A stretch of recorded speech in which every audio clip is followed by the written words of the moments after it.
राहुरी विधानसभा पोटनिवडणुकीसाठी 7 उमेदवार रिंगणात आहेत. भाजपचे अक्षय शिवाजीराव कर्डिले यांच्या विरोधात राष्ट्रवादी काँग्रेस शरद पवार गटाचे गोविंद मोकाटे, वंचित बहुजन आघाडीचे संतोष चोळके, महाविकास आघाडीतील बंडखोर ठाकरे गटाचे रावसाहेब खेवरे व इतर 3 अपक्ष रिंगणात आहेत.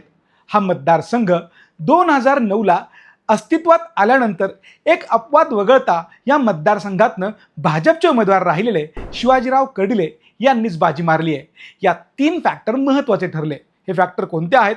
अक्षय कर्डिलेंसाठी हे फॅक्टर कसे महत्त्वाचे राहतील पाहूयात.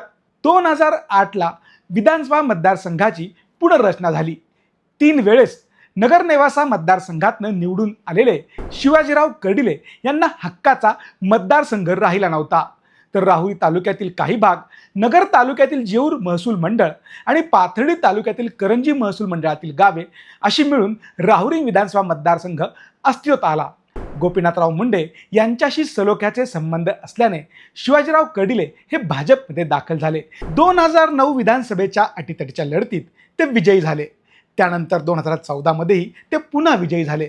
या मतदारसंघात सलग 2दा तिरंगी लढती झाल्या. त्याचा फायदा शिवाजीराव कर्डिले यांनाच झाला. पण 2019ला प्राजक्त तनपुरे यांनी कर्डिले यांना पराभूत केले. तेव्हा दुरंगी लढत झाली होती. 2024मध्ये शिवाजीराव कर्डिले यांनी पुन्हा एकदा बाजी मारली. राहुरी विधानसभा मतदारसंघात राहुरीतील सर्वाधिक मतदार आहेत.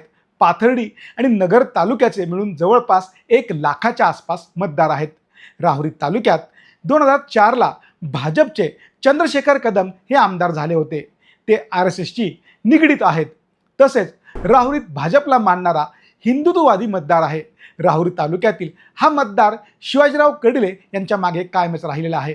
पाथर्डीतील करंजी भागातील अनेक गावांमध्ये गोपीनाथ मुंडे, पंकजा मुंडे यांना मानणारा मतदार आहे.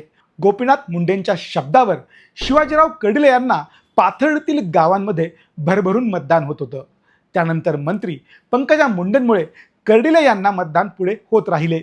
मुंडे यांच्या सभा झाल्यानंतर येथील राजकीय वातावरण फिरत असे आणि त्याचाच फायदा कर्डिले यांना होत. शिवाजीराव कर्डिले यांचा नगर तालुक्यातील गावांवर जोरदार राजकीय होल्ड होता.